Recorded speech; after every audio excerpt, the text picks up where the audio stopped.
my beautiful friends. My name is Kim, and I hope you are having a fabulous day today. If you like true crime like I do, I hope that you would consider hitting that subscribe button. But either way, thanks for being here. Today we're going to be talking about Byron Smith. This occurred Thanksgiving Day 2012 when Haley Kiefer, 18 years old, and her cousin, Nicholas Brady, 17, broke into Smith's home. Smith was prepared and was waiting for the two to come into his house. Was Byron just in killing both Haley and Nicholas for breaking into his home? Let's talk about Nicholas Brady and Haley Kiefer. Nicholas Brady was the first person to enter Smith's home. He was 17 years old, and Nick's friend said he was an outgoing junior at Pillager High School. Nicholas worked at his father's tree trimming business. Nick had an amazing smile. Haley Kiefer was 18 years old, and friends described Haley, a senior at Little Falls High School, as a kind girl and competitive athlete who eventually struggled with drug abuse. Haley was on the swim team, and her coach said that she was very happy. She made other people happy, and a lot of other team members looked up to her. Nicholas Brady and Haley Kiefer were cousins. On November 22nd, Thanksgiving Day 2012, Smith drove his vehicle down the road, parking it in front of a neighbor's home. He came back to his home, entered to the rear of his home so he wouldn't be seen. He unscrewed the light bulbs in the lower level, the basement of his home. He armed himself with 2 guns, some water, some granola bars, and sat and waited for someone to break into his home. He had seen the teens out and had a good feeling that they were the ones who broke into his home previously and knew that they would assume he was out of the home visiting family for the Thanksgiving holiday. But to his own account, to police, Smith had been visiting neighbors when he saw Haley, who was suspected and was responsible for the burglaries in the past, driving by his home. He commented to the neighbor that he needed to go get ready for her, and he went back home. Video surveillance captured the two casing the property prior to the break-in. Nick was walking around the house looking for a place to enter. Did Smith call the cops to come arrest the teens? No. He waited. Smith turned on a recording device he owned, so everything is recorded. The recording is online, and it is disturbing. I actually want to unhear it when I was done listening to it. But he removed the light bulbs, he unscrewed the light bulbs from the ceiling, and he positioned himself in a chair that was kind of off to the side so you couldn't see it if you were coming down the stairs. He heard the window upstairs break, and Nick climbed in. This is all captured on audio.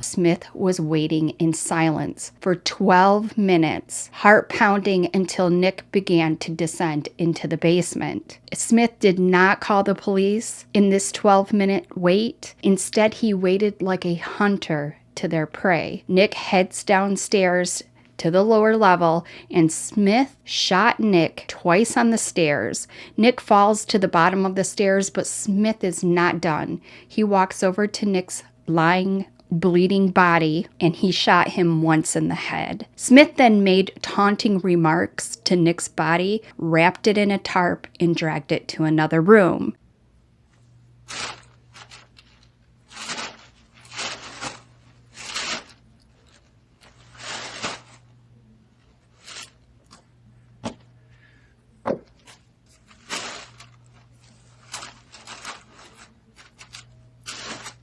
He went upstairs, and about 10-15 minutes later, he ran back downstairs to the basement, reloaded his weapon, and took up his previous position in that obscured chair. Minutes later, Haley entered the home and could be heard calling her cousin's name. As she made her way down the stairs, Smith shot her. Wounded, she fell down the stairs. Smith shoots again, but the gun jams. Smith actually apologizes for his gun misfiring. Oh, sorry about that. Smith can be heard on the recording saying, "Oh, sorry about that," followed by Haley saying, "Oh my God," very quickly. Smith knew that that gun was known to misfire, so he was prepared, and he had a second gun that he pulls out, and Smith shoots her again, multiple times in her torso and once next to her left eye with a .22 caliber single action revolver. He repeatedly called her derogatory names. It's all fun, cool, exciting, and highly profitable until somebody kills you.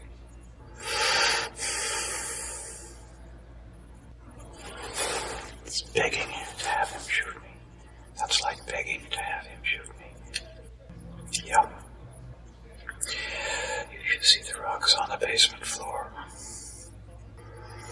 It's a sucker shot. People going down strange stairs naturally watch the steps.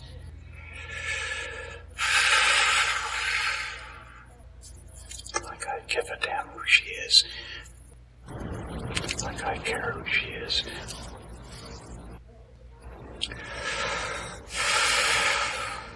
No risk. I'm sorry. So much regret. I try to be a good person. I try to do what I should, be friendly to other people, help them when I can.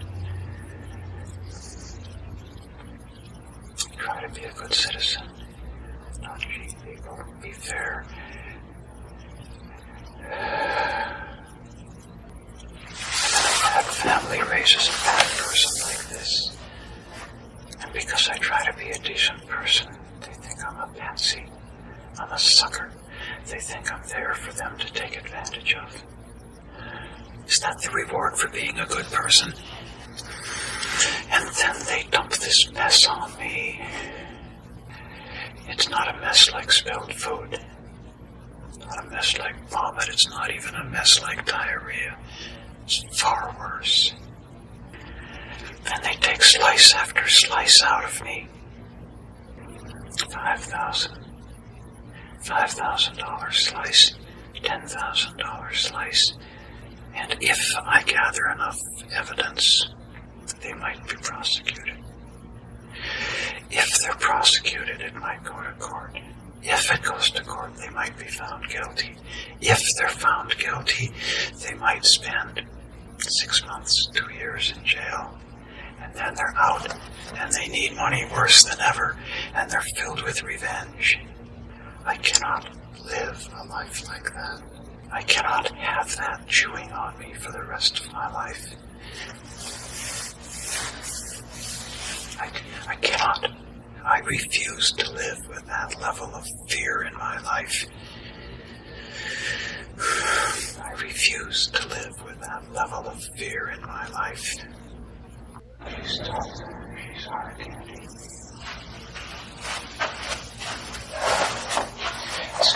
This game is exciting and it's highly profitable. It kills you. Until you go too far and somebody kills you. Until you take advantage of somebody who's not a sucker. Until you try to take advantage of somebody who's not a sucker, who's not a patsy. And then he dragged her into the other room, tossing her body on top of her cousin's, and shot her one final time under her chin, killing her. Audio and video of the events were recorded by Smith's security system. It's one of the most disturbing things I've heard. Of course, I'm safe now.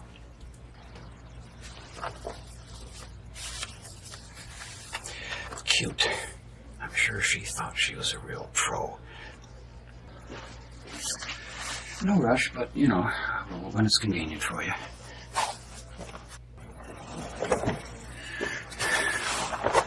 Check out the waffle apron. Check out the jacket trim. I feel a little bit safer. Not totally safe. I'm still shaking a bit, but a little bit safer. No rush, but, as convenient for you. I left my house at 11:30. They were both dead by 1. I refuse to live in fear. Smith, then age 64, was retired from the U.S. Department as a security engineer. With working at the State Department, Smith was allowed to travel extensively. I spent 20 years overseas. A couple years in Bangkok, several years in Cairo, several years in nasty sub-Saharan Africa, 3 years in Moscow, 3 years in Beijing. Did you ever have to kill anyone before, Byron? No. Okay. I was never even threatened. Okay. I never had anything stolen. There was never any vandalism. 20 years overseas, not one problem. And I retired to my peaceful hometown. Okay. His responsibilities were extensive, and once he managed up to 50 staff members. He was said to protect the U.S. embassies around the world from threat of terrorism. He was never married and lived alone. His house was in Little Rock, Minnesota, which was a small town bordering the Mississippi River. He was known to shoot guns in his backyard, reported by neighbors, but mostly kept to himself. His house was a family home that he had shared with his mother at one point. Byron Smith claimed at the trial that prior to the murders, he had been burgled. Is burgled a word? Burgled at least half a dozen times over the preceding few months. He had only reported one previous burglary to the police, and investigators only found evidence of 2 previous burglaries, one of which occurred in his detached garage, and of which he appeared to have no knowledge when it was reported to the police. Among the items stolen were $4,000 in cash, his father's prisoner of war watch, coins from a collection, and a chainsaw. Smith began routinely wearing a holster with a loaded gun inside in his home, as well as stashing bottles of water and granola bars in his basement. Smith installed security systems to protect himself. So Smith was in fear, and so he was preparing in a way like he was going to war, like he was going to be a hostage. Very extensive. And I gotta imagine that he did have some fear.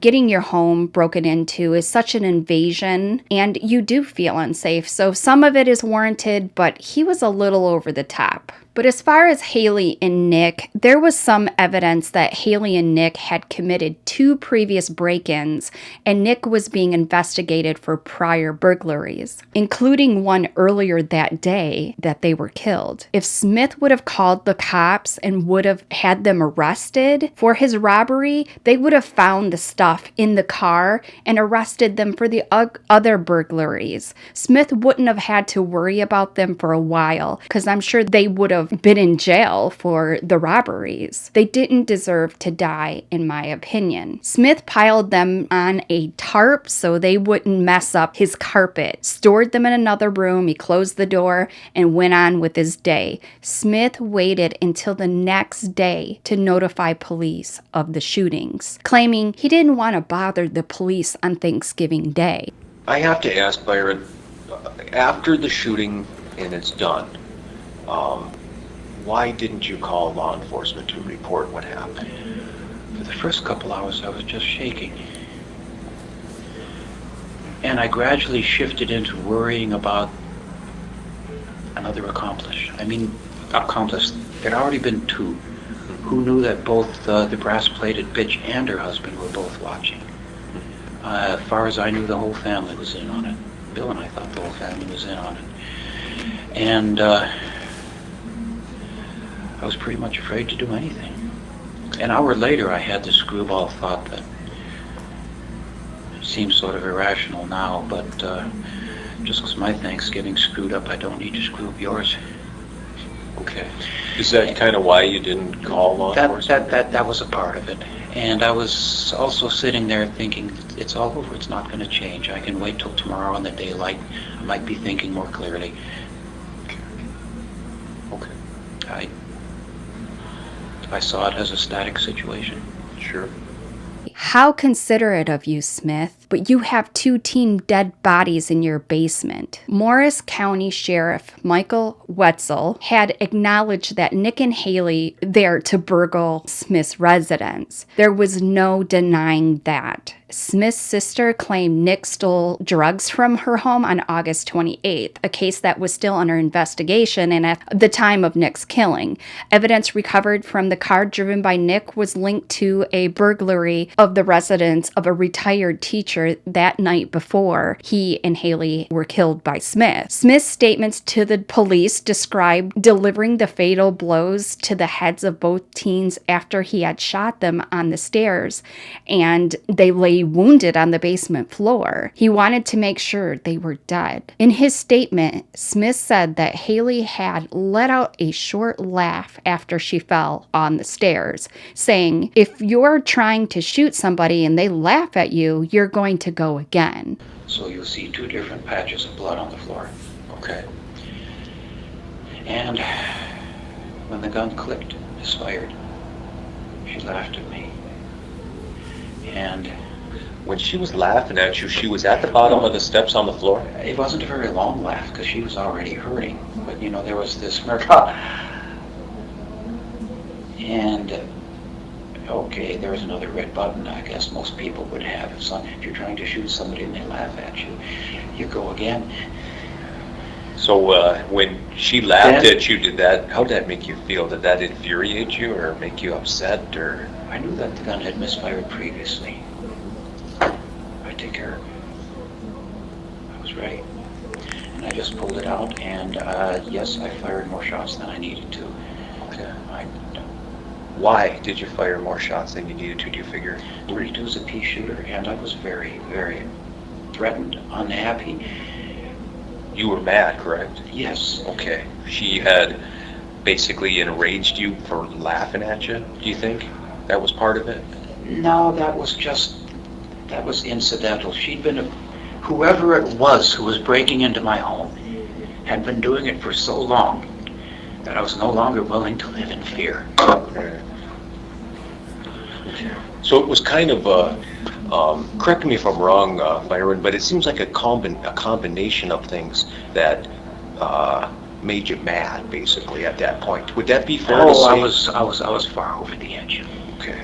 The audio tape did not record Haley laughing. Instead, she cries out, "Oh my God," quickly in a freaking fear. In his head, she laughed. In what world does a teen, after being shot, laugh? No. In police interviews, Smith acknowledged firing more shots than he needed to, and that he fired a good, clean finishing shot into their heads. He was so removed from reality, in my opinion. He did not see them as people. In his own account, he thought of them as vermin. I felt like I was cleaning up a mess. I was doing my civic duty. They weren't human. I don't see them as human. I see them as vermin. But they were someone's kids, brothers, nieces, and they were just teens who hadn't figured out life yet. Should the punishment for breaking into someone's home be death? No. Call the cops and get them arrested and hope they turn their life around. Legal analysts have stated that the initial shootings most likely would have been justified under Minnesota's law, the Castle Doctrine, but the subsequent shots were not justified once any threat had been removed. Sheriff Wetzel said that the law doesn't permit you to execute somebody once the threat is gone. Hamlin University School of Law professor Joseph Olson, I think the first shot is justified. After the person is no longer a threat because they're seriously wounded, the application of self-defense is over. Although I agree with his statements, the first shot didn't even need to be made. He had 12 minutes to call the police, but instead he stayed there in preparation to shoot them and kill them. He could have called the cops. In addition to his home surveillance system, Smith also recorded at least 6 hours of audio on a digital recorder in his basement of the residence. Prior to the break-in, he is heard saying, "In your left eye, and I realize I don't have an appointment, but I would like to see one of the lawyers here." In your left eye.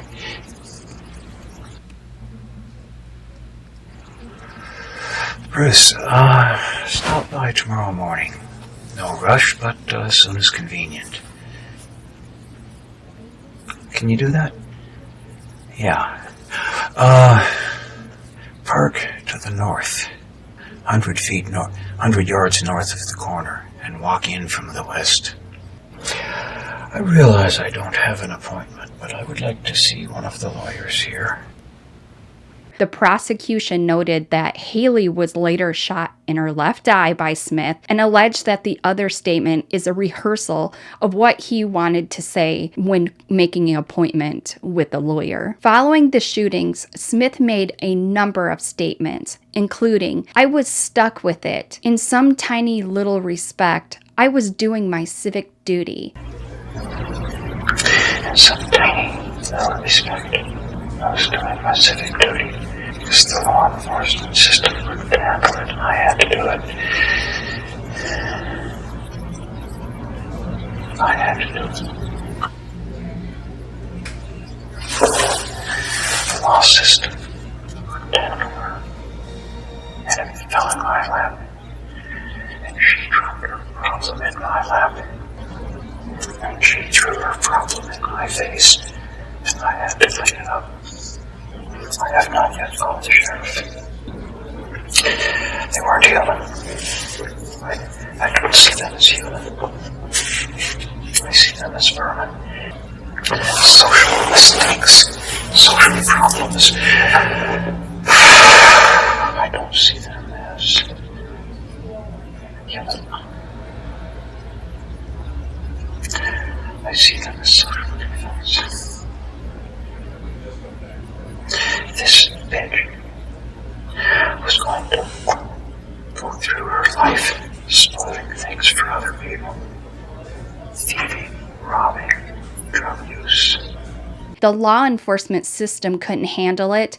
I had to do it. I had to do it. He didn't even try to get them to deal with it. And I had to clean it up, he says. He clearly thought very highly of himself. Smith recorded statements indicating he had planned the shootings, along with excessive number of shots fired, led to Smith being charged with second-degree murder. Smith was initially charged with 2 counts of second-degree murder. However, in April 2013, he was indicted on 2 counts of first-degree murder. Bail was later set at $50,000, which Smith did post. Hamlin law professor Joseph Daly commented that the laws surrounding the case were dividing the Little Falls community. In some states, if somebody breaks into your home, you are allowed to shoot them dead. Period. No state permits shooting an intruder dead, but only the use of such force as necessary to neutralize a threat. He pointed out in other states such as Florida had a stand your ground law,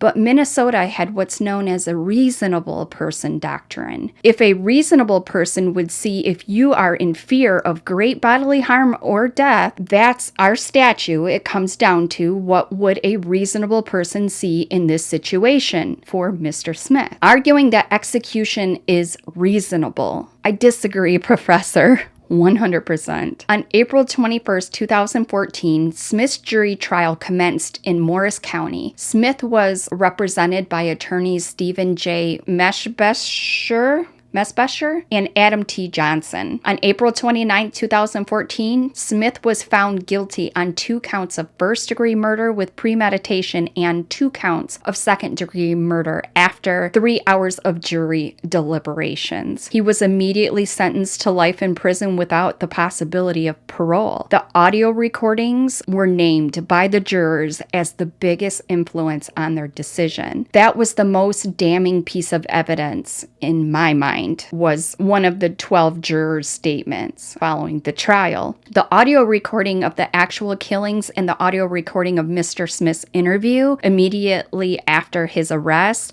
pretty much convinced me that we were dealing with a deranged individual, a juror would say. Following his conviction and sentence to life in prison, Smith appealed to the Minnesota Supreme Court on March 9, 2016, and Minnesota Supreme Court affirmed Smith's conviction and sentence. In November 2018, Smith's attorneys filed a federal appeal, citing a brief closure of the trial to the public as grounds for Smith's conviction to be set aside, which, if granted, would necessitate a new trial. The federal district court denied relief. What a shocking case. That didn't need to happen. If you have a child, brother, cousin, whatever, that was going down the wrong path, you understand that that happens. Every family has trouble. They are not all around bad people. Drugs and alcohol ruin lives every day. And I feel we can all agree that Byron Smith is not the person to decide the punishment for breaking and entering is death. But that is exactly what he did that day. I do agree that you should be able to protect yourself from invaders of your home. If someone comes into my home, I should be able to defend myself, as you should as well. I feel that this case was a little bit different. This is admittedly setting up a trap to kill teenagers. So therefore, I agree with the jury's decision. I am curious to hear what you guys have to say about this, because it is very much divided online. There is actually a Facebook page that was set up in support of Byron Smith and feel his actions were just by killing the teens. So you wouldn't be alone if you think he did the right thing. Let's start a healthy conversation in the comments. That's all I have for the case of Byron Smith. Rest in peace, Haley and Nicholas. It's just a tragic, tragic case that I wish never happened. Well, if you guys have made it to the end, you guys are rock stars and I love you to death. There are more true crime videos in my Captured Killers playlist if you would like to check them out. But either way, stay safe, my loves. And remember, if you see something, say something. I'll see you in my next one. Bye.